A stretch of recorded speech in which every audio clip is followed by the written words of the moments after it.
Have you ever been that smart kid who, as you grew older, started feeling lost, lonely, and faded?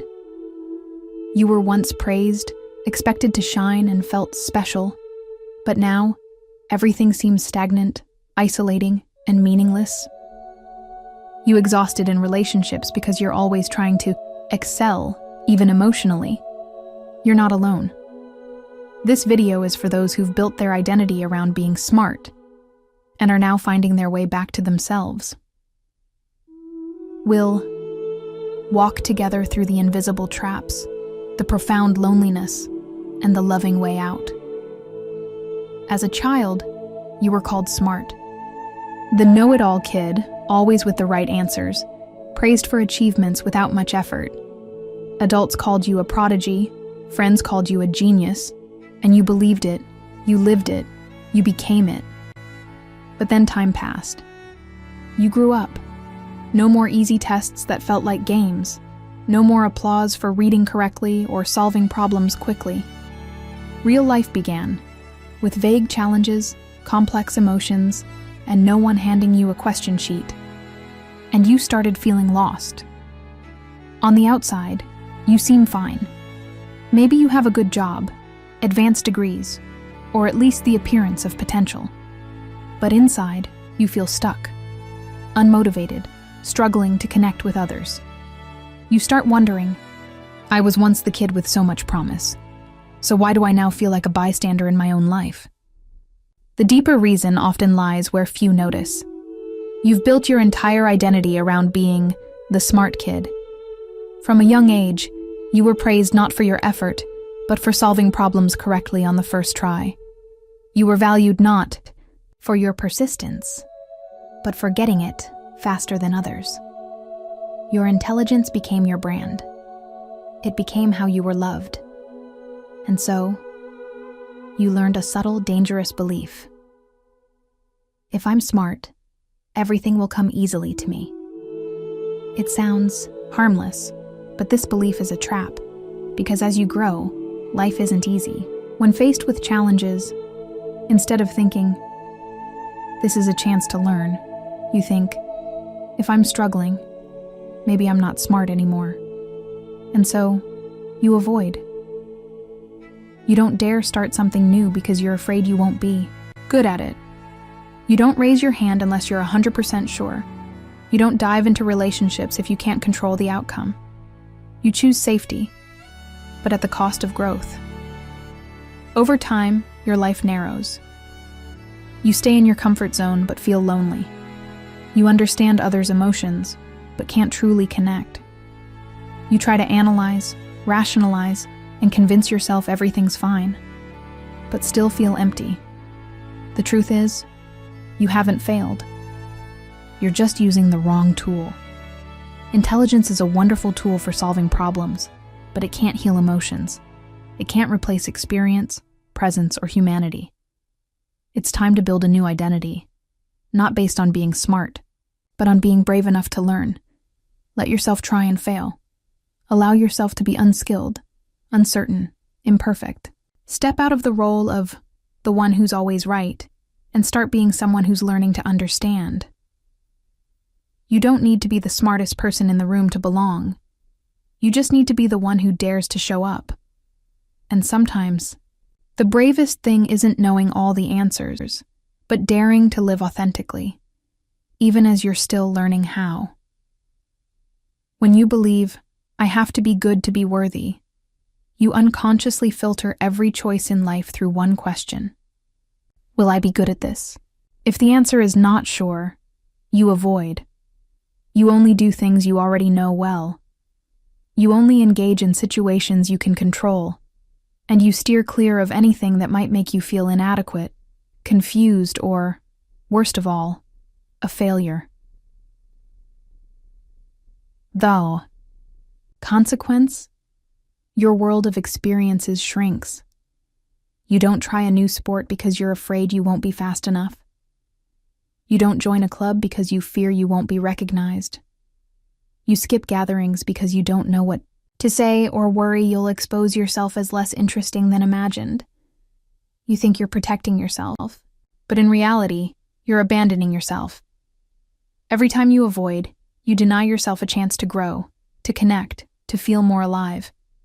And over time, you don't just lose growth, you lose the sense of belonging. The loneliness of someone once seen as smart is unique. It's not about having no one around. It's feeling like you're never truly understood, even in a crowd. You understand others' emotions with your mind. You can analyze behavior, predict motives, interpret body language, but you don't feel with them. You're there, but like a spectator watching from afar, not participating, not belonging. Worse, you start applying the must-be-good mindset to social interactions. You think you need to say something insightful, make a great impression, always respond perfectly. Communication stops being about connection. It becomes a test you have to pass. And so, you're exhausted. You avoid. You withdraw. Then, when you feel lonely, you try to analyze why. You use logic to explain emotions. You use reason to heal your heart. But the more you try, the more tangled you feel. The more you analyze, the emptier you become. The more you understand the problem, the less you know how to live with it. You're caught in a cycle, avoiding pain, losing connection, feeling lonely, trying to rationalize, avoiding again. And the cycle repeats. If you see yourself in these words, there's nothing wrong with you. You're just living by a model that once worked, but is now outdated. You were praised for being smart, and that helped you survive. But now, to truly live, you need more. You need to allow yourself to be not so good. You need to learn to be present, even when uncertain. You need to connect with your heart, not just your mind. And most importantly, you need to believe you're still worthy, even when imperfect. Here's something no one told us as kids. Intelligence isn't your destiny. It's just a starting point. You were praised for being naturally good, for getting it quickly, for being different. You were called the smart kid. And from then on, you lived by that label as if it were your entire self. But you're not that kid anymore. And it's time to let go of that identity to step into a truer life. You don't need to be the smartest version of yourself anymore. Now, you can be a person who's learning, slowly, honestly, and full of curiosity. Instead of trying to get everything right from the start, you allow yourself to make mistakes. Instead of trying to understand everything before acting, you dive in, even without answers. Instead of trying to impress, you choose to be real, even if it's clumsy, incomplete, or messy. And you discover something surprising. When you dare to try, fail, get lost, and learn again, you don't become weaker. You become freer, more flexible, more whole. And above all, you start truly connecting with others. Not because you're good, but because you're real. We often think, only when I'm good enough will I deserve to belong. Only when I'm perfect can I love and be loved.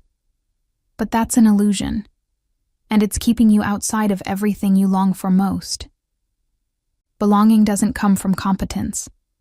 It comes from the courage to show up, even when you're not ready. You don't need to be the best to be heard. You don't need to answer correctly to be accepted. You don't need to be okay to be embraced. You just need to dare to step into relationships.